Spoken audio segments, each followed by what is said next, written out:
Today I'm joined by Cory Aldridge, former professional baseball player and now hitting instructor at Texas 12. Yes, sir. Thanks for coming on my show, man. I appreciate it. Glad to be here. I like you. All right. I got a lot of cool stuff I want to talk to you about. All Your playing days, your philosophy on current, kids playing baseball, and maybe we'll do some baseball trivia as well. Is that cool? All right. Yes, sir. Yeah, I know you were drafted right out of high school, right? Yeah, so let's talk 17 years about old. what you looked like playing baseball in high school. There's probably be mixed reviews. It's kind of funny. I had a conversation with one of my best friends last week. He was a year older than me. So, I didn't really play until my senior year. I hated my high school coach for multiple reasons.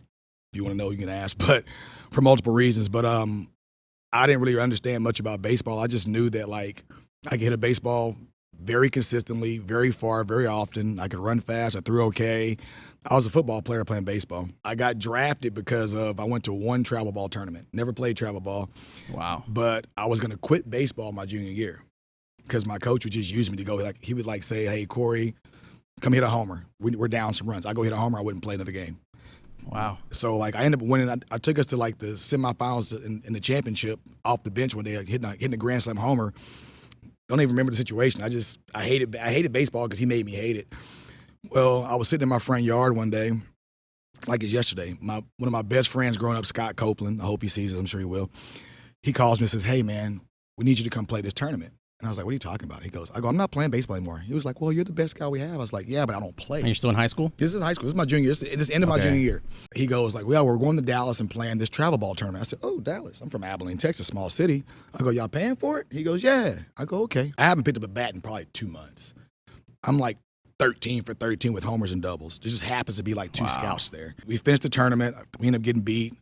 Didn't think anything about it. I come back the next year, and there's we have a beginning of the season tournament or something like that. I'm not sure. My times could be wrong, but long story short, we had a huge tent where all these teams from Oklahoma, Dallas, Louisiana would come to play this nice tournament. It's a big tournament, Austin.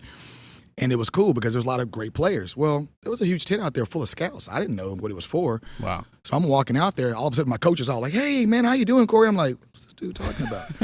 I can't stand this dude. But I go, "What are all these people?" He goes, "They're scouts." I was like, "Well, who they're here to see?" He goes, "Here to see you." I'm like, "For what? I haven't played a game all year." Yeah. He goes, "Well, you went to that tournament and whatever." So it was two scouts, a Royal Scout and a Cardinal Scout or something. Somehow the name got out, and it got to the point to where I would be in biology class, and there would be two dudes in college shirts would come in and come get me "Hey, we need to come see you." So I would go straight from biology class to the baseball field. Wow. They'd bring me one of these bats right here and just hit. Mentally, I didn't know anything about baseball. Did you play baseball before high school? I played, but little league, senior league, things like that. And I was good then. I'll just call it the politics of baseball in that sport. I'll be honest, I was probably the first black dude at that school to start in baseball. Okay. Leave it at that. Football, I liked football games. I hated football practice, but I always felt the pressure of playing football because my dad played professional football. And I was good at it, but I never really put that much effort into it. It was just easy. I just knew my position, go do it. So you get noticed in these random tournaments, and then Just random. You graduated high school in 97. 97. And you got drafted in 97. Did you know you were in the draft? Did you sign up, or they just tell you, "Hey, Cory, we drafted you. Come on over"? Yeah, so I knew at some point that I was getting drafted. I didn't have any help. So I'll use my high school coach, for example. He would always tell me if I saw him, he would say things like, "Well, you're going to get drafted high." I didn't know what that meant because I didn't know anybody that ever gotten drafted. Yeah. The only guy that I knew that ever played professional baseball was a guy named Trey Forkaway, who actually lives down here, he's a major league scout for the Cubs, kind of a big-time guy, actually. But he was actually the reason why I played baseball. I went to a really small camp one year when he was in high school. Him and some guy named Cody Salyers. I knew he played baseball, but nobody I knew went through the draft. So I didn't understand what being a high draft pick was. Yeah. I didn't understand money and how these things were. All I knew was there was apparently Major League Baseball was interested in me. So they call you up, say, did you know you got drafted, or you Yeah. saw what happened? So this is before they even put it on TV. This was baseball draft was kind of word of mouth, "Hey, this guy got drafted." It wasn't like football where you watch the whole thing. Now they have a little gala and everything. Sure. So basically it was I knew the draft was June 3rd to 6th or June 4th to 6th. And I knew that I was supposed to get drafted high. I probably should have been a first rounder if I knew what I was doing. Right. I was just I want to be a top 4 round guy. And I remember my coach was "Oh, you probably should be a first rounder." And I was like, all right, what is that? What do I get for that? I didn't know. And I remember getting a call, which was awesome to me because I was a huge Fred McGriff fan. And at the time he played for the Braves. And so I remember getting a call from John Sherholtz, I think it was, and he was like, hey, listen, I think my scout called me first, possibly one of the two, but hey, you drafted you 4th round for the Braves and blah, blah, blah, blah. And wow. then we kind of started talking about, when I got to show up and things like that. But it was cool. But again, without social media and things like that, like I still was like, okay. I got a call. I got drafted, and what? I was super raw, man. Like when it comes to like people that know me now and know me then, totally different person. Like back then, come from a kind of a jacked up neighborhood. Just my values and things that I thought about were way different, man. And it's kind of typical, I would say, in kind of my community, but just didn't know much about life. I didn't know, like I remember going to, when I first signed and had to go to I ended up going to Orlando for baseball, like rookie ball or whatever. Well, I remember getting there and I'm like, only thing, like growing up, all I knew was there was like, every Asian dude was Chinese. There was white guys, there was black guys, and then there was Mexicans. I didn't know anything about Venezuelans, Dominicans. So when I get there, I'm like, my first hour being there, I almost got in a fight with a dude because it was a dude that looked kind of like me. His name is Wilson Betterman. We ended up being great friends. But when they dropped me off in this van, they were like, hey, you're going to eat there at 7 o'clock. I said, okay. Thank you, I guess. I'm 17 years old. Wow. And so I'm at this little hotel called the Days Inn Suites. It's still there in Kissimmee, Florida. And this black dude walks up. And I say, hey, man, what do we eat at 7 again? He goes. so I'm like, what's wrong with this dude? Yeah. Again, I'm a little rougher back then. I asked him again. He goes. So another black dude's walking up with a Brave shirt. I say, hey, man, look, I'm about to fight this dude right now. Wow. He goes, for what? Luckily, he spoke English. He was from Delaware, named Eric McLaughlin. We're still cool to this day. I go, hey, man, this guy keeps laughing at me every time I talk to him. He goes, he doesn't speak any English. I said, what do you mean? This dude's black like me, dude. What are you talking about? Yeah. He's like, he's Dominican. What the hell is that? Yeah. And from that day on, I was like, dude, the world is not what I think it is.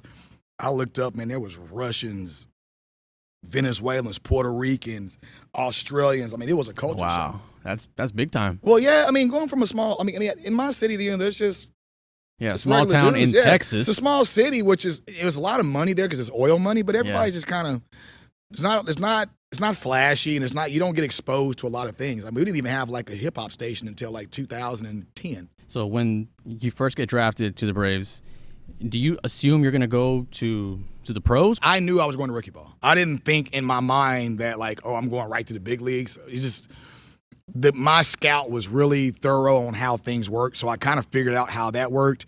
It was still kind of a scam because they gave me this like almost like a postcard of like where you be staying. It looked all nice, like, oh, you're gonna be staying here in Florida. There's palm trees everywhere. I'm like, this ain't it. But I knew that I was gonna have to work my way up to something. 97, you get drafted. In 2001 is when you get your first call up to the league. How was that day like when you heard you were going to the league? This is 4 years after you get drafted. Yeah, I was fast tracked. So disclaimer, I never took baseball seriously till I was about 28. Wow. I just didn't know any better. Again, I didn't. 11 years in the pros, and you hadn't taken it seriously. I knew I had talent. I knew I had physical ability. I didn't know that much about the business part of it. I had a bunch of injuries, so that's kind of my biggest downfall. Like I look back now, I'm like, I don't really have a downfall other than I just couldn't stay healthy. But yeah. I didn't really understand what it took to really be a big leaguer until I got around some big league guys and consistently. Like I looked up and kind of got to hang out with Chipper Jones and guys like that, Brian Jordan and Gary Sheffield, who I still talk to this day, to kind of understand how life and baseball really works. Julio Franco. For me, I was like, okay, I'm getting called up. This is crazy. But it still wasn't a big deal to me. Wow. It just, like, I was nervous. Like, my mental game was kind of messed up because I was like, I really wasn't mentally ready for the big leagues. Wow. Physically, I was always ready. You're what, 22? At that time, I was like 21, 22, because I would have made the team out of spring if I didn't hurt my shoulder. I wasn't mentally prepared to handle money, women, travel, popularity. Yeah. Luckily, there wasn't well, I don't know. I can't say luckily there wasn't social media because maybe I would have been more prepared for what happened. And they didn't really train you as a person to handle certain things. So, to be honest, one of the best things that ever happened to me was probably me getting hurt because I would have probably be dead to some of the stuff that I was doing. I wasn't a bad guy when it comes to drugs or anything, but just very ignorant to how the careless. world. Yeah, and mostly it was all in fun. It was never like anything illegal. No, okay. But like you get girls and money, like this is dumb stuff. Like I'm out, we're out, and I was never doing anything terrible. But like, I just look at some of the situations I had myself in. I was like, wow, this. Now that I look back now, I'm at 43 years old. Like I was a freaking idiot. So when you get to that Braves team at the time was stacked. They it had was Maddox, nasty. Glavine, Chipper Jones. They had Andrew Jones, Brian Jordan, Rocker. Rocker. That was kind of my boy at the time. Smoltz was there. That was a stacked Braves team. Julio Franco was there, right? Julio Franco, that was my guy. Jeez, man. That dude was like 70 years old playing. You ever try to swing like him? He did. I did one time the next year after I had my surgery because he was trying to show me how his barrel actually worked. He was the first person to ever really kind of show me how the barrel works. He didn't know how to explain it, but now that I'm doing what I do now, I understand what he was trying to say. Let's talk about your first time on the field in the major leagues. Okay. So there was your third game was the September 11th. After September 11th, right? That's when you guys played against the Mets in New York. Well, what was that experience like? Now, I remember that emotionally a lot because the one thing, even though I haven't been out of my city and in the state ever much up until I started playing baseball, I always knew New York was like the city that doesn't sleep. It's big time. When we get there, we had to drive there from Philadelphia, I think there's like a hill you go down. So you get there and there's nobody on the street. Wow. So you're like, and it's 9 o'clock, 10 o'clock at night. It wasn't like it was 12 or 1. This is like, what, a week after September 11th? I think it's like September 19th or 21st. There's nobody out there. So it's kind of freaky. And there's security everywhere. And I mean, on the field, you got Diana Ross, Elton John. You got all types. I remember at the time, what was just funny to me was because there was like the Little League World Series right before that. And there was the guy, Denny Almonte, the pitcher that was throwing. Was like he was at the game. So, like, he was at the game right behind us. I'm like, oh, dog, Denny Almonte. Like, he was cool to me because the dude was, lo and behold, he was like 14 years old. Yeah, 14 years old, throwing like it was 80. just a lot. Yeah, it was like a lot of people there. But it was also very sad because of what had just happened. So we're literally staying a mile from ground zero. But it was crazy. It was something that I wish I didn't have to experience, but I'll say this, in my 18 years of playing, and especially the periods I played in, I definitely played in some interesting times, man. And that was the height of it. Julio Franco gets walked, right? Julio got walked, so I ended up running for him. You pinch run for him. Yes, sir. And then what happens after that? So I remember they told me, I guess was it Eric Karros that was playing first base or Todd Zeal? One of the two. I want to say Eric Karros. I'm not sure who it was. But I remember they told me, like, if you get on first base, he goes, just keep your hand on his back pocket. So this little 21, 22-year-old kid that I'm like, literally if you watch it, like my hand's literally on his belt buckle. Just holding it. And he's like, dude, what the hell are you doing? Following the rules, man. He's like, stop. I'm like, they told me to do this. I'm sorry, dude. I don't know what to tell you. So he goes this way, I'm doing this. But mentally I wasn't prepared because some of the same speeches I give these kids is like, I don't care how great you are athletically. If you're not mentally there, you can't make it work. And so I didn't really understand at that time how to slow the game down. And I didn't have time. Yeah. So it wasn't like I had a bunch of experience to have time. Like if I would have went, I think if I would have came, well, I know for sure, if I would have started out with the team from spring training, I'd be fine.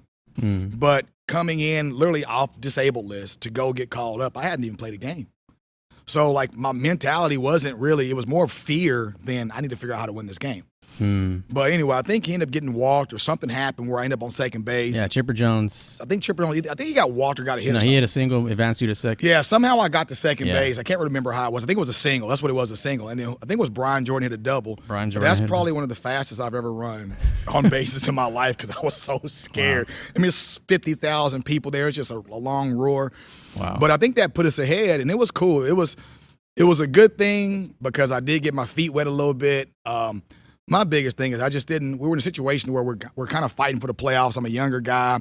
I didn't get a lot of opportunities to play. So at that time, it was always the big guys playing. Yeah. So while it was great to be in the big leagues, it didn't really prepare me for being in the big leagues because I didn't really get a lot of chances to really fail or get comfortable. I see. So happy I got there, happy I could experience what I got to experience and get into the playoffs and things like that. But just my health is kind of what got me. Is like I couldn't get out there a lot. Right. Being that young. You didn't get enough opportunities. Yeah. I loved it to this day. I always say like I just wish I had a good 500 at bats, healthy at bats that I could have played. And yeah. I'd have been fine. What was that like when Piazza hits the go-ahead home run? Freaking awesome. It's almost like you knew it, man. Like nobody in our dugout was mad. Like I know Chipper talked about it. He talks about it all the time still. It was one of those things where it needed to happen. And I think it just showed the strength of, it sounds corny, but like the strength of New York, and it needed to happen for that city. So like literally nobody was mad about it. It was destiny. For this, it was just the universe works in mysterious ways. What does the name Leboeuf mean to you? Wow, it might be the first time somebody's brought that name up. I kind of got emotional. I watched a guy that was humble enough to say that he didn't know anything about hitting or he wasn't a good player, but he could mentally fix players. I say this all the time for certain guys. Sometimes you'll hear the same thing over and over your whole lifetime, and it just takes one person to say it, maybe switch a word around or just hear it from them, and it clicks. He got a lot of flack, I think, for being too much of a player's coach. And what I mean by that, like he would go hang out in the hotel bar. He didn't even really drink. But he'd always have a little beer sitting in front of him. I never saw him drink it. Wow. But he'd just tell the players, come down, he'd just talk baseball with them. Like, how do you feel and things like that. And he changed my mentality. When I first started playing, I was a really, really good hitter. I remember the roving hitting instructor came in one day and he was like, all right, Cory, you're hitting 290, but if you get 3 more hits this week, you'll be hitting 331, and you got to work on this walk ratio. And I'm like, whoa, what's this? Yeah. So now I started playing for the numbers, and all of a sudden I kind of started doing this. Then I had a couple of injuries and I started kind of just doing this a little bit. And then Al was like, he goes, listen, man. He goes, you're worried about striking out because somebody told you that maybe you strike out too much or maybe you do this too much or you need to walk more. He goes, what got you here? And I said, me being a lifter that hits homers and just hits. Like, I'm a good hitter. Yeah. He goes, just go do that. He goes, care less.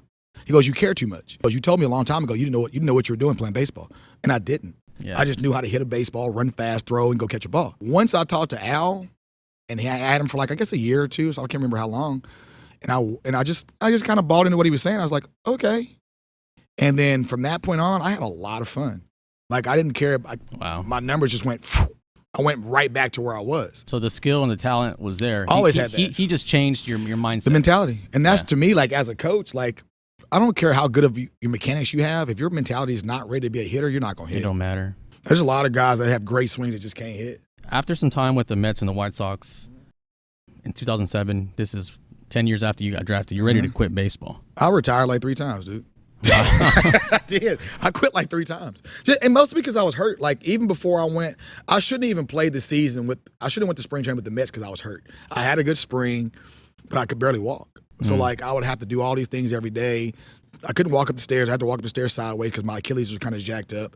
You played independent ball, right? I went there, yeah. So I was going to quit that year. And then I had a friend of mine named Josh Presley. He goes, hey, man, if you're going to quit, because he goes, well, you're hurting in this. He goes, if you're going to quit, man, he goes, why don't you just play 1 year independent ball? For no money. Yeah, and I said, dude, me being me at the time, I was like, I'm too good for that. I'm not going to play independent playing ball. For free. I played in the one of the best things I ever major did. Leagues. I looked at the rosters. I said, there was Carl Everett there. This whole team was full of ex-big leaguers, guys coming back from Japan. But I got to play without having front office guys telling me what to do. Just go play. Guys that never played telling me what to do.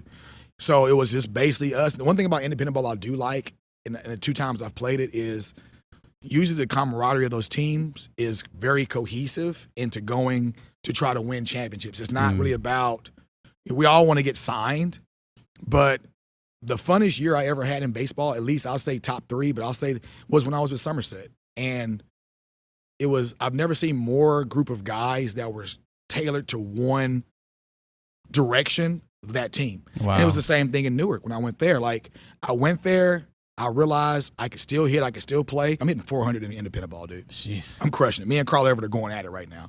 And I said, but I think I want to quit. I go, but I want to finish the season out.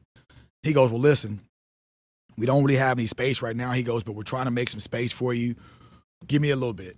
I go out the next week, hit. I get that call. And that's when I went to AA, Northwest Arkansas. Ended up hitting, I don't know, like maybe 16 homers, something really fast, and had a good season. Were you expecting a call up Kansas City? Talking about that when I went to AAA that year? Yeah. 316 with 22 home runs. Yeah. So, I mean, So I ended up getting player of the year, man. Yeah. I mean, I played great outfield. I mean, I'll be honest, I dominated. But I went through the struggles were so our manager, Mike Jersley, he was awesome. He really That's AAA manager. He's I think he's third base coach now for the Royals. But he really made sure. He goes, listen, Cory. He goes, you're our best hitter we got, right? He goes, you're leading our organization hitting. He goes, the front office doesn't want you to play because we got some young guys. He goes, I can't do that to you. He goes, so I'm going to get in trouble for this. He goes, but you're going to stand on it. Because we had Shane Costa, a couple other guys that were first rounders. Yeah. Shane ended up getting hurt with the same injury I had. So that opened up a spot. But, like, it would just literally be, I'd go up there and be 4 home runs in 4 games. And, Cory, I can't play you. I'm like, damn, dog, all right, man, cool, I got it. And I understood, because I understood the business. Because by the time I'm getting a little older, I'm understanding baseball a little bit. It's like 2009. He goes, and he brought me in the office. He goes, listen, I can't do this to you. I'm going to play you. He goes, if they call me, I don't care. And they would put me in some mess-up situations like, hey, you're going to face Neptali Felice throwing 103. We just had a 4 a.m. plane ride.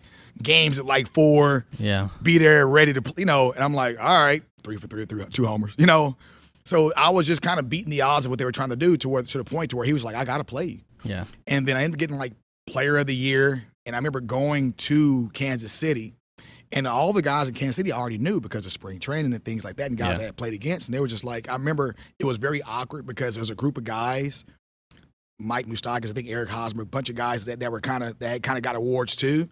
And for me, I'm like, dude, I already been in the big leagues at the time. So I'm like, this ain't cool to me. Because I wasn't even going to go. Yeah. But somebody in the organization convinced me to go. He's like, it will look bad if you don't go, even though you're a little older than some of these guys. So I remember walking through the clubhouse. I remember, was it Mike Jacobs maybe? What do you got to do to get a call up around here? And I remember like the staff was like, this is messed up. It kind of got awkward because I deserved a call up. And I could have helped the team at that time because I was at that time I was probably ready. And while it sucks, it's part of it. It's part of the business. Yeah. In 2010, you lead the Angels in spring training. This was after your okay. Mike Scioscia says top 25 players, no matter where you come from, you're making the opening day roster. Dude, go on. So again, I come in the spring. I just had a surgery. You're 30 by this point, right? I just had an Achilles surgery. So Mike comes in my locker. In spring training? Yeah, right. Like my first day, he goes, hey, man, I know you just had a surgery. Just kind of take it easy. I said, no, I'm trying to make this team, dude.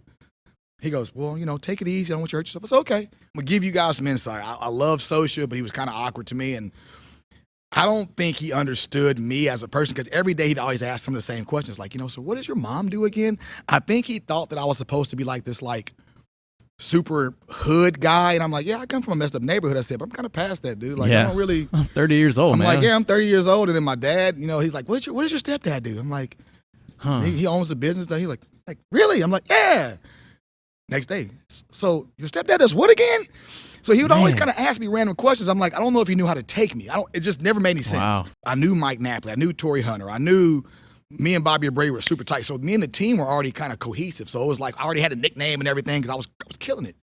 395 in spring training. That's Torii Hunter comes up to me. We're on the what's it called, the Highway Series against the Dodgers. He goes, hey man, you ready to go? I was like, what are you talking about? He goes, well, I'm about to go shopping, man. Come with me. We'll hang out. We'll figure out some things to do in California when we get there or whatever. And I was like, what are you talking about? He goes, you made the team, son. Him and Bobby Abreu, like, you made the team, so we're good. I was like, oh. And I wondered why I wasn't in the lineup. So I'm sitting there, whatever, and I didn't play. I played the game before in Anaheim against the Dodgers. I think I hit like a triple off the wall. And then I ended up getting hit by a ball. So I was like 1 for 1 with a triple and RBI. Next game is in Dodger Stadium. I didn't play, and I couldn't understand it. And I'm just kind of sitting there and I let it go, whatever. Long story short, we drive back and I get called in the office and they're like, hey, man, looking at the numbers, they're like, man, we're looking at your numbers. We're trying to figure out how you don't have more big league time. This is exactly what I said. I go, because what you're doing right now is exactly why. I said, you're going to sit me down because you don't trust me. And I said, I've had a lot of injuries. I said, but I've always hit and I've always played. I've been a pretty good teammate. I said, but right now, because you don't know how to take me, I said, you're going to sit me down. He goes, well, how'd you know? I said, well, I just makes I can sense feel to it, me. yeah. I said, it makes sense to me. I said, because Torii thinks I should make this team. Bobby does. I said, I'm not saying I'm going to be a pivotal point in this team. I could be. I have been on every other team. I said, but right now I'm ready to play. And I said, I'm healthy. I said, but you're going to send me down because you don't know me. He goes, well, don't worry. You'll be up in the big leagues this year. I said, okay, great. That's cool. I said, but in my mind, I'm like, why not now? Yeah. These guys think I can be here. Why Yeah, not? but I didn't argue. I did it, and I went down to AAA with a terrible attitude, to the point to where my coach was like, "Listen, Cory, this is not you." He goes, "I know you're mad about this." He goes, "But you're not going to ever get called up doing what you're doing right now." Gosh. And from that point on, I said, "Okay." And then same day, homer, double, Gosh, man. and it was okay because I watched a guy get called up before me because he had a good attitude, Michael Ryan. And that point on, he goes, "That should be you." A couple months later, you're at your brother's wedding, and then what happens? So my brother's wedding, we're in a hotel that apparently had no service. I didn't know it. Where was this at? This is in Abilene. Abilene, okay. Yeah, so the hotel, forgot the hotel, what it was. But I was in AAA, and I told them a few weeks before that, I said, "Listen, just let you know that when we go to Colorado Springs, I gotta leave because my brother's wedding." They're like, "Oh, okay, no problem." We're at the wedding. I'm doing it up. I'm getting it in. We're having a good time. Couple drinks. Back at this time, I used to drink a little bit, but I noticed my phone wasn't ringing. I'm like, "Why is I have no messages? Like no girls are hitting me up." Yeah. Nothing. I'm like, "What's going on here? I'm back home." Well, I had no service, and then finally, I remember my best friend's brother was DJing, and my phone vibrated. And I said, it was a phone number I didn't notice, but it was a California number. So I go outside, I was like, "Who is this?" Trying to act sober. You know, "Hey man, how we doing?" You know? And "Hey, this is Tony Regan's. Cory, how soon can you get to Anaheim?" I'm like, "How soon can you get me there?" Yeah. And I walk back in and this makes me emotional now because I can feel it now. Because I used to struggle with emotions. Now I'm kind of, I don't know if you get older. Like I cry easy now. It's weird. I'm kind of soft now. But I remember walking back in and like my ex-wife was there and my kids were there and my brother was there, and I sat on the couch, and she's like, I just started crying. Wow. And I was like, During the wedding. yeah, and I'm like, I just got called to the big. This is a reception. I just got called to the big leagues. And my ex-wife, we're cool. Now we're really cool. But she gave me a hug. She's like, "I'm just so proud of you," and blah blah blah blah. And the kids, and Wow. I had no clothes. I had no equipment because all my stuff was still In Colorado. All I had was like a glove. This is 9 years since your debut with the Braves. Mm-hmm. 9 years, 4 surgeries later. Jeez, man. 3 retirements, 4 surgeries. Wow. You're 31 at the time? 31 or something at the time. Wow. And I remember the day that I got in my head, I said, "You know what? I don't care anymore." I went back to Leboeuf. I said, "You know what?" Because it was kind of messed up because I think Vizquel was playing third base. I got put in some messed up situations like facing John Danks at 96 from the left side in a day game. Like, dude, come on. Dude, I got on base twice with 2 walks, I think, and nobody else had a hit. Dude had a no-hitter through 7. So, like, bad situations. My first start was like lefty here. And I love lefties, but, like, give me a righty, dude. Like, give me something. I'm a left-handed guy. Give me a righty off the bench. But I remember having a couple of balls that should have been hits that were called errors, which would have helped me out mentally because I'm like, I need this hit. Just give me this one, and I got it. And I'm like, Vizquel doesn't make errors. Dude lays out for a ball, throws it to first base. I beat it out. They called it an error. I'm like, dude, stop. Oh. Like, that happened like 3 times. But it is what it is, You're man. on base with an error. Yeah, I'm But on it base like a should- couple times. should have been with a an hit. error. Yeah, I'm like, dude, come on. Okay, and then the actual first recorded hit, how did that go? I don't remember the guy's name, but I remember I'm like, just mentally, I was like, I'm just going to do what I always do is try to hit a homer to left field. Ross Wolf. Russ Wolf. You were right. Wow. He actually ended up being pretty good, too. Go on. I think he had a little two-seamer. So you hit an RBI triple and you bring in Brandon Wood. You get on third base. What are you thinking? 9 years since your debut, you get your first major league hit after hitting hundreds of home runs in the minors, hitting 300, 400 spring training, 9-year gap, you get your actual first hit. You're on third base. What are you thinking? I didn't know what to do. Like, I wanted to call time and be like, so Dino. Give me the ball. Yeah, Dino. Well, not even that. I didn't even care about the ball. Dino, I've known him already. Who's Dino? The third base coach. Okay. So when I got that, it was great to see him because it was a guy that I knew. He didn't know that was my first hit. So nobody, I don't think Scioscia even knew that. Nobody knew that. Wow.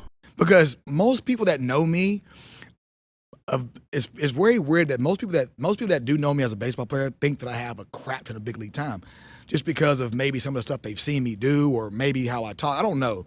Yeah. I have a bunch of days, not a bunch of experience. So Dino didn't know. He was just like, "Man, nice job, big dog," you know. And in my mind, I'm like, I'm looking around, and it's just everything's standing still. I'm just like, do I cry? And again, at this time, I say this a lot with. Like, I've never been great with emotions. Yeah. I'm a lot better now. So I just kind of harbored all that in. And I remember sitting on I think I came in after 3 outs, or somehow I got off, got into the dugout, and I just kind of sat there like this. And I was like, and that's all I really wanted at that time. Yeah. I didn't really care about anything else, but I always wanted that because that was kind of my staple at that point. Because in my mind, I was like, I retired so many times. I didn't want to play so many times. I wanted to quit so many times. It's like once I got that off my chest, I was like, okay, I'm ready now. That's it. I'm good now. 2015, 18 years after you get drafted, you officially retire. 18 years playing professional ball is a long time. You want to know how I retired, dude? I'm going to guess through text message? No. That's a bad breakup if you're texting somebody. No. So I've been back and forth with the team from Japan, or a guy from Japan, trying to go back to Korea or Japan. That's what I wanted to go do. Again, I got hurt in Korea, made some money, got hurt there. Shouldn't have stayed, but I played hurt because I had to get my incentives. Well, in Monterey, I was having contract problems because I'm like, last year I hit 370. I'm still making the same money. And then a couple other guys are getting screwed, so I'm speaking up for them. Then the umpires will screw you because you're a foreigner. And so we went and played somewhere. It was hot, man. The dugout was like 1,000 degrees. I'm like, it was just a terrible place. And like, I'm having some off the field issues, like court cases with child support and all type of stuff. Wow. And just a lot of stuff which just wasn't great. And I let it get to me. And I remember I got a ball called off the plate one day. And I said, you know what? That's it. I called the umpire a bad word. I called my manager a bad word. I walked out. I said, first of all, it's hot as hell in here, and you guys are acting like it's okay. I said, you know what? I'm out of here. Yeah. I grabbed my bag. Now, our hotel was probably from here to that stop sign, so I'd say less than half a mile. In my cleats and my baseball uniform, I'm walking in Mexico to my hotel with my bag and my cleats on, and I quit. It was tough, but it wasn't a hard decision.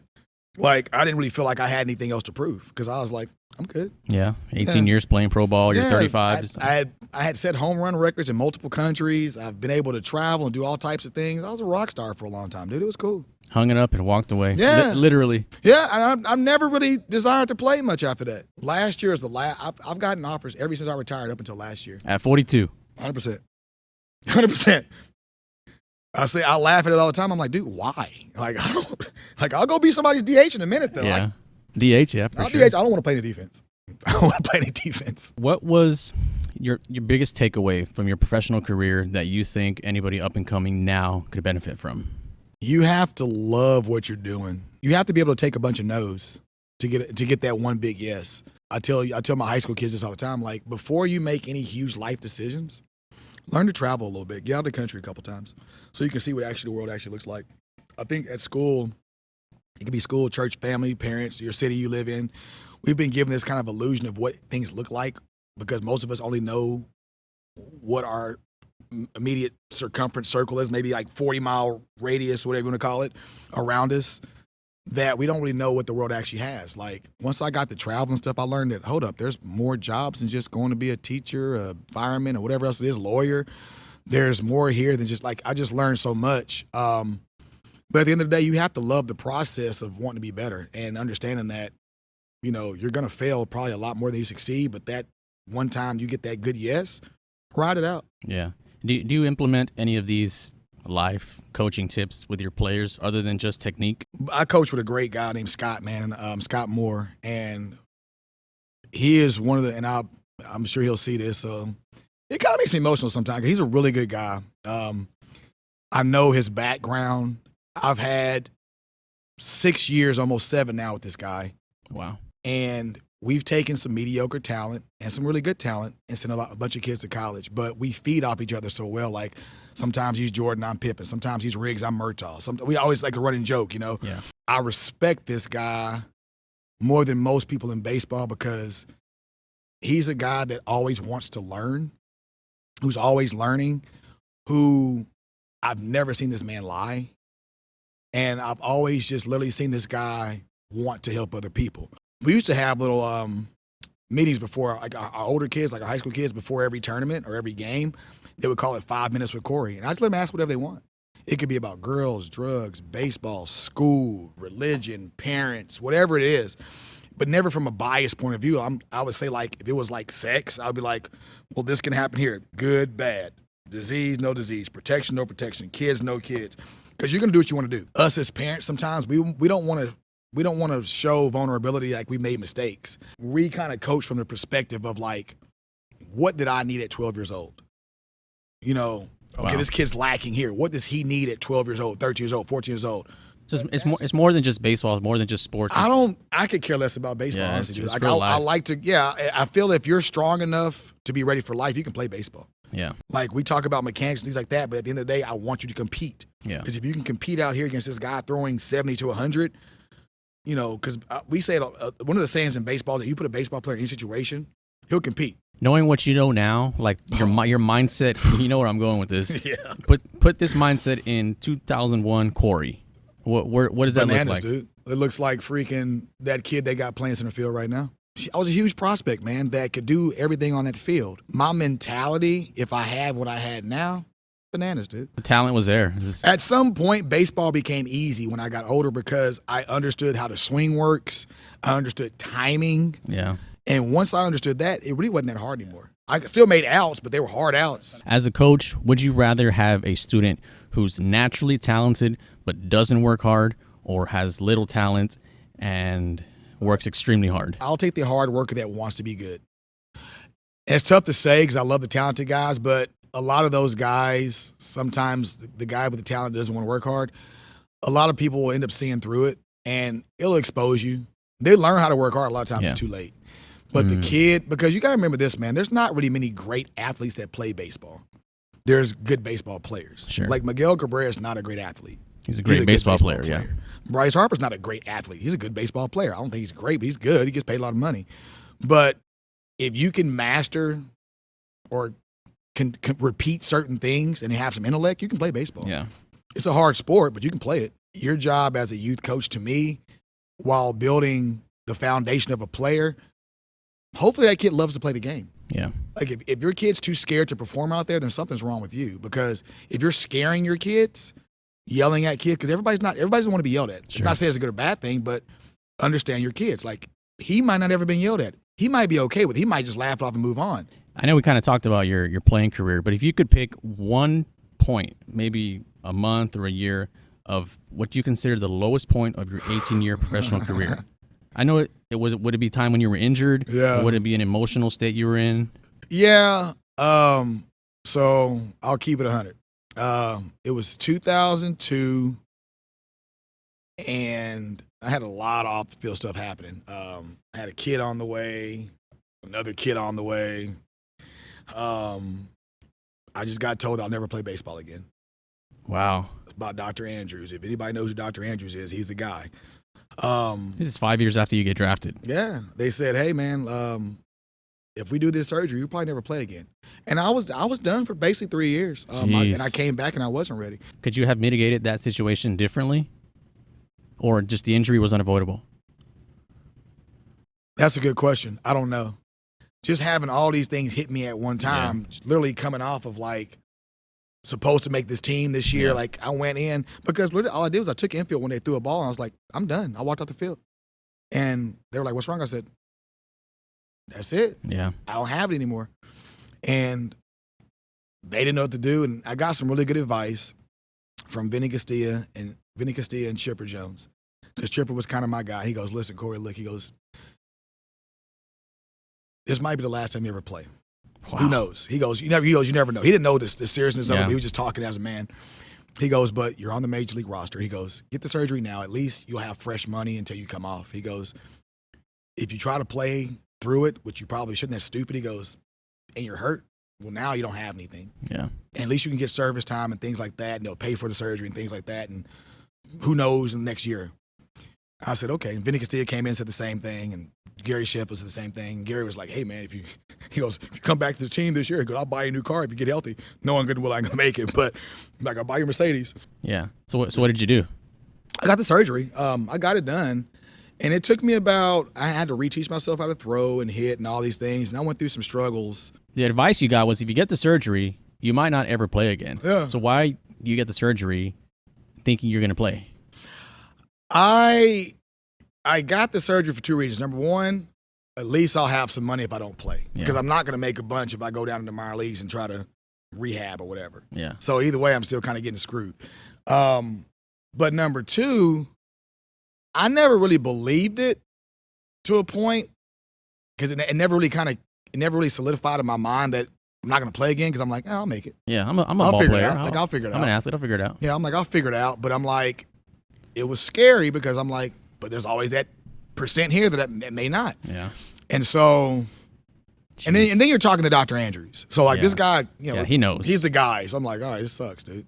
He goes, and you finish like this all the time, like Fred McGriff. He goes, you got to stop doing that. Your bat's too heavy because I use a 35. I use a big bat. Wow. So like me, there's a lot of torque there. Yeah. So just a lot of things that went into the decision, but I got it fast, but rehabs, dude, it sucked. It was played tough. Another 12 years after that. So. Yeah, but it took me a long time to get back right. I mean, I got released. I went to this team, and then just one day, I figured it out. Yeah. How would you describe one word or one phrase your entire baseball professional career? Perseverance. Okay.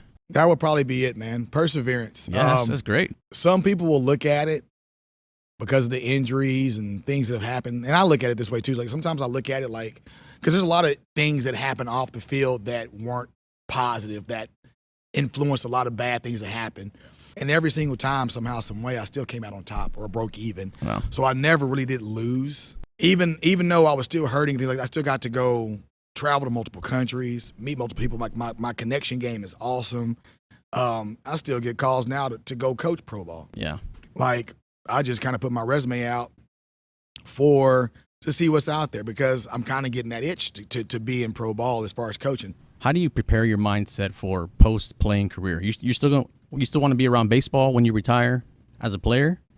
I didn't really know what that looked like. So the only plus I'll say is kind of like I told you before is like I never looked back and said I still have something to give.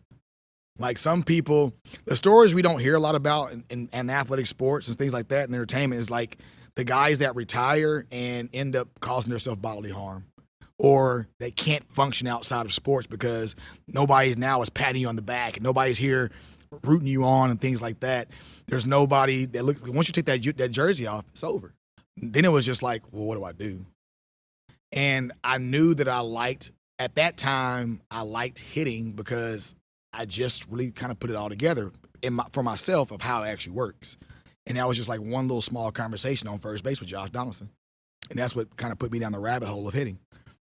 And so my last few years, I spent a lot of time in the cage with other players just talking about hitting and like my bat path. Like I remember meeting J.D. Martinez in Venezuela the first time before he went on this like journey to figure out how to hit. I was hitting 370. So he goes, we meet at second base. He's like, hey man, what do you think about when you're hitting? I said, I'm trying to get the ball in the air in the field. I go, a lot of you guys are trying to do this, this, and this. I'm like, just play above the infield. I said, think about your path. I said, dude, go talk to Bobby Abreu. He taught me how to hit lefties. Talk to him about this, this, and this, and then about a year later, he's working with Doug Latta and a couple of guys, like working on swing paths, and he's in the book, was it called Hit Kings or Swing Kings or something, like around that same era, that time. But I knew I liked being around baseball. I liked it. I just didn't know what it would look like. You have any memorabilia from your playing days? I wasn't really big on asking guys. Like I never did. I should have got some stuff from Griffey, Barry. I think I got a couple things from Gary Sheffield. But I went to my parents' house. They had a whole bunch of like stuff that I had in their garage, and I had some stuff in my garage, and Angels bags and stuff like that. Nothing from that Braves stacked roster? I got Andrew Jones, Greg Maddux, Tom Glavine, John Smoltz, Chipper Jones, Gary Sheffield, Brian Jordan. Who else? Maybe Javi Lowe. I have pretty much, but all the guys are Hall of Famers from that team. I have their autographs and stuff like that. All right, you ready for some baseball trivia? I'm ready. See what we got. All right, Ken Griffey Jr., over under 600 home runs. He has over 600 home runs. Okay, 630. Yeah. Where's the Baseball Hall of Fame? Cooperstown. I've actually been there. Cooperstown, all right. I'm actually in that. Are you? Yeah, with the September 11th thing. Oh, wow. Yeah, that home run. We went there a few years back with a 12U team, and like all the kids were like, they were looking around like, who is this guy? Who's Ken Griffey Jr.? I'm like, you guys are ridiculous. How you guys play baseball? And then there was one kid that was like, Coach, I think this is you right here. And I was like, what are you talking about, dude? He goes, it was like the little September 11th like little thing and videos. Pretty cool. Wow, that's cool. Yeah. Who has the most consecutive games played in the MLB? Cal Ripken. Junior. Yeah. Any guess on the number? Man, it's got to be like 1,300 or something, right? 2632. Wow. That's a lot of games, man. I didn't know it was that much. All right. Barry Bonds, over under 6.5 MVPs. Ooh. Doesn't he have like 8? 7. Yeah, 7? 7 MVPs. That dude's nasty. Okay. Over under 12. Number of unassisted triple plays. Under. 15. There's more? There's more. Really? I thought it was only 7, but there's 15. Well, I guess you might be. Hell, it's been like 3 over the past 2 years now. Yeah. You think about it. You're right. You might be right. Well, I know you're right. Who's the big unit? Randy Johnson. Okay. I don't want to face that You're guy. a little better at Yeah, I this don't want than to face that guy. Which pitcher had no right hand? Jim Abbott? Jim Abbott. Who was the last player to hit over 400 in the season? Not George Brett. Ted Williams or George Brett? Am I wrong on that? Ted Williams. Ted Williams? Yeah. Because I think George somebody was like hitting 400. They went on strike or something. I think George hit like 390 something, though. I could be wrong. Yeah. Sammy Sosa, cork bat. Which team did he play against? Oh, against? Oh, I don't know. I know it was with the Cubs, though. Who was it? I don't know. Tampa Bay. Tampa Bay? Yep. That was crazy. Against Jeremy Gonzalez. That was a pitcher. Oh, I'll play with that guy. Really? Yeah, he died, man. I think he died like in a boating accident or something. Really? Something. I forgot what he died of. He was a great guy, man. Funny dude, but I don't know. He randomly died somehow. I forgot what happened, though. Wow. How far are the bases apart? 90 feet? Man, you got 9 out of 10. I could be. Hey, man, I was kind of scared. All right. I got a bonus one. All right. Over under 300. Number of career home runs for Cory Aldridge. Over 300. Yeah, I know it's over 300. I know that for a fact. That's a lot of home runs. It's a lot of dude. rounding some bases. But it's funny. This sounds braggish, but dude, I never played. I was always hurt. So it's a lot of homers, man. You consider yourself a power hitter? Or the home runs like 40, 50 feet over, or they're... I hit so I'll be honest. You can take this how you want to take it. I don't care what you guys think. I hit very, very, very long homers. Very long, very high. I was definitely known for my power, but I was also a pretty good hitter. So A lot of opposite field home runs? yeah, I stayed there. I didn't really care that much about pulling. So because of Fred McGriff is why. Were you a cleanup hitter? Yeah, but I hated hitting 4-hole. I like to either be in 3 or 5. I didn't like 4-hole. To me, I feel like I was always leading off the inning, the first part of the game. I didn't like that. You still look like you can play, man. Didn't feel like I can. That's No? why my back's hurting right now. I think I had this conversation the other day. I felt like if I had enough time to get ready to play, I could probably play a little bit. But playing defense and running all the time, that would suck. It hurts. 162 games, man. That's a lot, man. Yeah. I could DH my life. I could DH my life off, but like I don't think my body could withstand. I just have so many random injuries now because of the wear and tear, Yeah. like especially here in my hips, that like hip flexors and like hernias and stuff that don't allow it. Like I move around pretty well. I still run okay if I need to, but it's like once I'm done, it's over. So yeah, I don't think my body could hold up. All right. You ready to build the greatest team of all time? Let's do this. All right. First base. I got 2 options, Pujols and Gehrig. You can throw in a third if you want. Remember, these people have to also produce, behind the plate. Okay. Pujols or Gehrig. Unless you got another one. Yeah, so I was gonna say JT Snow, but Go ahead. no, go Pujols. I'm gonna give it to Pujols this time. Give it to Pujols. Second base. We got Hornsby, which is way before anybody Yeah. alive remembers. We got Joe Morgan, Jackie Robinson, Chase Utley, and Roberto Alomar. Alomar. I just used him the other day. Alomar. Really? Yeah, somebody asked me about him the other day, or asked me about second baseman. I was like, Alomar. The dude was like a 300 hitter with switch hitting, and Gold gloves. now if I had 25 Mookie Bettses, everybody. Okay, that answers one of the questions for later. Yeah. All right, third base. We got Chipper. We got Mike Schmidt, Wade Boggs, Adrian Beltre, or Manny Machado. Or unless you got another one. You can throw in A-Rod, but Damn, I might Chip. rather have him at short. Don't feel bad if you don't say Chip. It's gonna be Manny or Chip. I'm gonna give it to Chip, man. I don't want to though, but I'm gonna give it to Chip. Okay. I love Manny, man. That dude's nasty. I think defensively, he's a better player. I just think with Chipper's longevity and his experience and he might be a better teammate, possibly. Okay. I don't know. I'm Fair going to enough. give the Chip, though. All right, shortstop. We got Jeter, A-Rod, Ripken. We got Ozzie Smith, Barry Larkin, or Ernie Banks.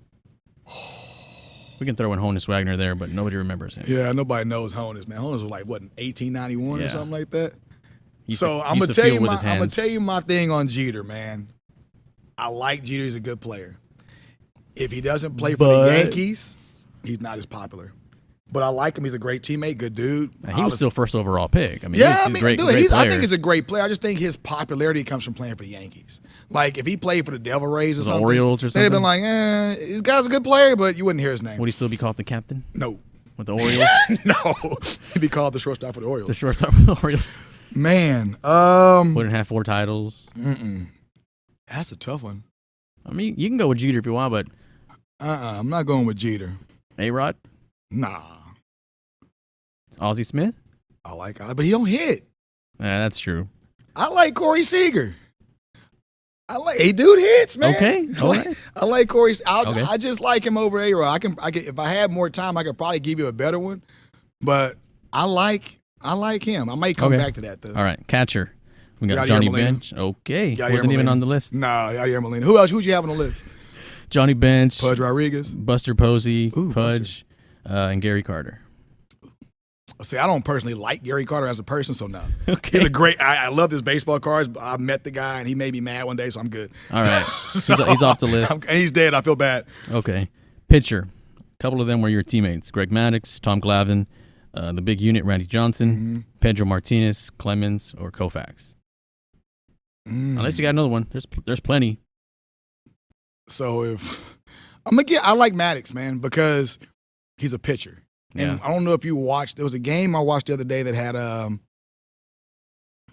my God, what's the dude's name? He just pitched the other day. He's like the oldest guy in the league right now, Rich Hill. Okay. And dude, it was masterpiece. But that's what Maddux did. This dude just pinpoint. I don't care if you throw hard. If you can do that, that's awesome. I'm taking Maddux. All right, Maddux. All right, left field: Barry Bonds, Ted Williams, Barry Bonds, Yastrzemski, Pete Rose, or Stan Musial. Barry Bonds. Barry Bonds. Barry Bonds. Should he be in the Hall? Yes. There's no reason for him not to be.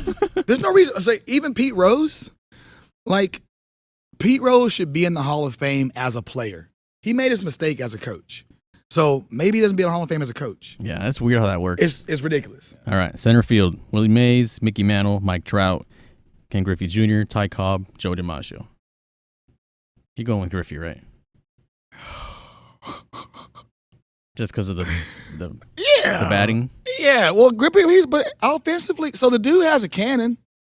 He can throw, he can run down balls. If I had to go defensively, it would be like Devon White, but Devon White couldn't hit. He couldn't hit. But I'm taking Griffey because he can do everything. Okay.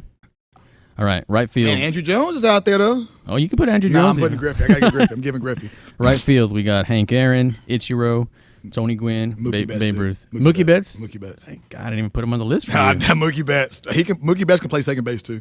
Okay, so Mookie Betts in right field. All right, DH, Edgar Martinez, Big Papi, Frank Thomas, or Jim Thome. You put Edgar Martinez right. You can't. Dude, I kind of got to, man. That dude was nasty. Yeah. I want to give it to Big Papi. He perfected the DH, but though. Man. Edgar was nasty. You know who had great numbers that nobody really looks at is Andres Galarraga. I didn't really know that. That's a name. I didn't really know that. Yeah. Because this dude hit like 300 like every year. As big as he's a big guy. He's a big dude. But I didn't really realize that. I played with the dude. But I didn't realize that until I looked up one day. I was like, dude, It wasn't flashy, that's why.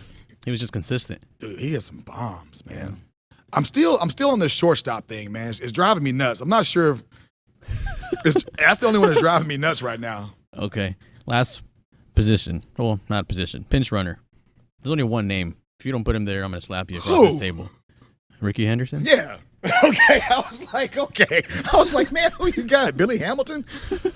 But Shea Turner? I'll give you this, man. There's a guy right now that's been like in the last 3 playoffs or 4 playoffs. His last name is Gore. I can't remember his first name. Dude's hella fast. He can't hit. He can't do nothing but run. The track star in the baseball this uniform. Dude, no joke. This dude literally gets called up every single year to go to somebody's playoff team. I don't even know if he plays in the minor leagues. Wow. I have no clue. He's got to be still playing, but his last name is Gore. But Ain't that something? But he's a great base runner. But he's super fast. Wow, super fast. That's crazy. But I looked up last year. I was like, dude, Gore's in the playoffs right now. Who is he with, dude? What's going on here? They need a guy on second who can score on the single. That's it. Dude, this guy can score on first with his face. He's freaking fast. All right, who's managing this team? We got Brian Snicker. It's not Bobby Cox? No, Brian Snicker. I love Bobby, though. I'm a big Bobby fan, but I've had Snicker. They're the same. Yeah. Like that Braves makeup from that organization, all the guys that were there when I was there at that time, that was baseball to me. Like, that was a formula for winning. If I had to go anybody else, it'd be like Bobby Cox, Joe Madden, Joe Torre, and Dusty Baker. La Russa. Torre's cool. I don't like La Russa. La Russa's disappointing me right now. Okay. I met the guy. I like the guy, but he disappoints me right now. Some of the stuff he's saying and doing right now, this dude's like pinch. Like, did dude intentionally walk somebody with 2 strikes the other day? Like, little stuff. You get one player, current player in their prime, to lead your team for the next 5-10 years. Who you taking? Mookie Betts. Over Harper? Over Trout? Harper can't play defense. Harper can't throw. So Trout can't throw. So here's how I grade it, man. Because I've had this conversation a little bit, and I love Aaron Judge, and I love Goldschmidt. What about Tatis? Love Tatis, but I don't think he's enough team leader. So to me, for you to be great, you got to make the people around you have to get better. I love Trout. I know Trout. I've known Trout since he was 18 years old. Since I have a great story about him, I'm going to talk about it some other time. But he doesn't help his team win around him. Yeah. So, like, that's crazy, man. It's crazy the teams that they've had. And I'm like, they had Justin Upton, they had all these guys, and like, you just don't win. It could be pitching, it could be coaching. Who knows? I have no clue why. Yeah. But I look at Mookie Betts, and even when he's not good, he contributes somehow. He's never been bad, but he steals bases at the right time. Never gets thrown out. You don't run on him. He makes unbelievable plays. He can bunt. He can hit for power. Dude has 30 homers. He's hitting 285 with 30. And he's like this tall. So it's like, I'm looking at this guy that if he gets the ball in his hand, runner stop. Yeah. And he's going to cut down every single run that goes to the plate. So he's literally winning games for you by himself. Yeah. But also, too, he's a great enough teammate that everybody gets better around him. Wow. So it's kind of like his arsenal is unlimited. All right. Do you agree with this statement? Football players, toughest and strongest. Basketball players, most athletic. Baseball players, most well-rounded. Golf, hardest sport to get good at. I don't think basketball players are the most athletic. I think basketball players are super awkward. But I think you have to be athletic to do some of the stuff they do. I think football players, soccer players are probably most athletic. Soccer players most athletic? Possibly. They have better footwork. Like, this is, and again, I could be wrong, but like, when parents have younger kids, the first thing I tell them to do is put them in soccer. So they can have body coordination. Did you play soccer? Yeah. That's how most of my friends, like the guy that helped me get drafted, Scott Copeland, that's how I met him playing soccer. All my friends that I play high school ball with, I play soccer with. I just think that sport gives you better motor skills. I don't know, man. I got plenty of friends and family who played soccer growing up. Can't do anything else. And they can't throw, they can't catch, they can't. But I think all that depends on, too, is the demographic where you live in, too, because I don't know many basketball players that really look good doing anything else. Yeah, that's true. There's a handful of football players that can play baseball that look really good playing baseball. They can probably play some soccer. They can play some basketball. Baseball players, to me, you're right. I think they're most well-rounded because I know a lot of baseball players that can play basketball. They can play everything. Everything. And compete at it and do swim, well. They can run. They can throw. They can play everything. Ping pong, tennis, golf. Yeah. Golf is hard because you can't beat it. Yeah. Like, you can be a good golfer, but you can't really beat the game unless even if you birdie every hole, you can still be better. Yeah. So like, yeah. And it's a mental game. But you think golf is the hardest sport to get good at? I think baseball. I think hitting a baseball is the hardest thing you ever do. Yeah. That's the hardest thing you ever do. Yeah. Because even if you hit it, you're still out. Even the best players only succeed 1 out of every 3 times. If you want to be in the Hall of Fame, you're going to make 7 outs every 10 at bats, at least. Jeez. So it's tough. And if you're better than that, you're the greatest of all time. Greatest of all times. Yeah. And good luck. There's only a couple of those. All right. Ready for some rapid fire? Let's go. First thing that comes to your mind. See if we got time. Yeah. All right. Baseball idol growing up. Fred McGriff. Ever used a cork bat? No. Fastest 40 time. 4.39.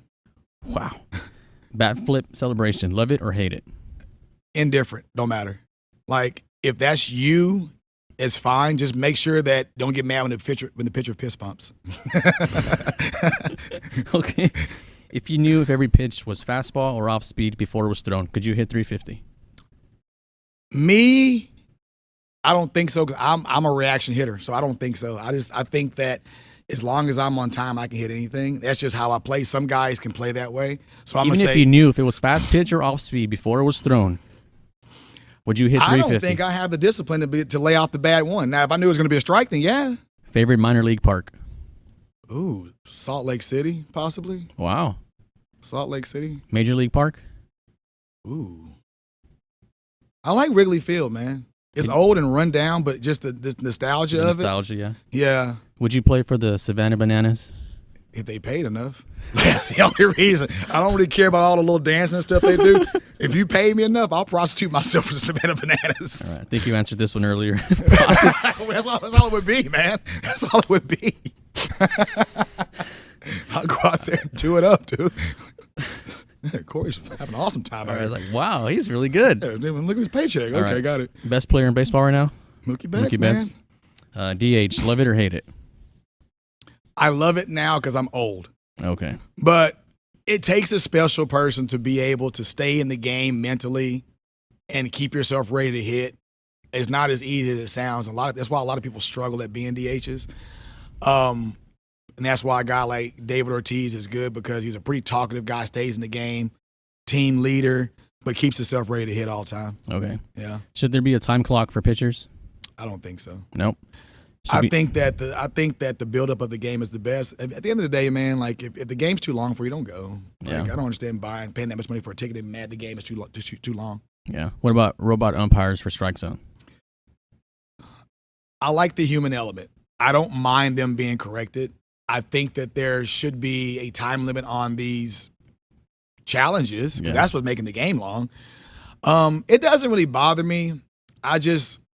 I like the human element a lot better, but I do like them getting the calls right. So I think I'm kind of mixed on it. I like both. I like to combine them both somehow if it makes it fair. All right. What about throwing at a player after they hit your player? I have no problem. Necessary or not? I think you should protect your players. I don't like being thrown. Don't throw at the head. Like, we grew up in an era where it was like, rib cage, we got it done. Yeah. Or we'll have or the quad or something. These dudes now, I don't even think that guys I just don't think guys can actually pitch. I think guys just throw hard. Just throw hard. And there's way too many guys getting hit with balls right now, especially at the head. And the guys are like, I don't know what I'm doing. I'm like, you shouldn't be in the big leagues. All right. Bunting to third on a shift. Do it. Do it. Yeah. Bunting in the 8th inning of a perfect game. What is the seriousness of the game? It's the playoffs bunt. Regular game doesn't matter. Nah.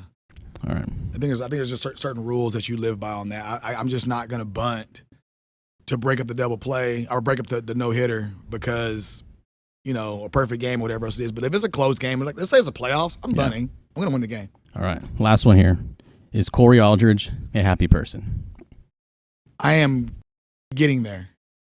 I'm not. I think that we all have certain demons we live with, and some people call it childhood trauma. I know nowadays everybody's like mental health. I'm not going to do that. But now that I've learned emotions, I've learned how to cry, or I've learned how to be sad. I've learned how to be empathetic, or whatever you want to call it, to other people, or sympathetic to other people. I think that I'm pretty much happy because I think I'm going in the right direction. So I guess I can say yeah. Okay. I'm okay. All right, man. Well, that's it. Could be better. The shortstop is killing me though. All right. You get one last chance. You're keeping. Who'd you go with? I don't want to go with Seager. I like him. I just think that's sad though. It's not sad. He's good though, man. But Is he going to provide the offense as A-Rod would? No, man. You know what, man? You know what? You right. A-Rod was nasty, dude.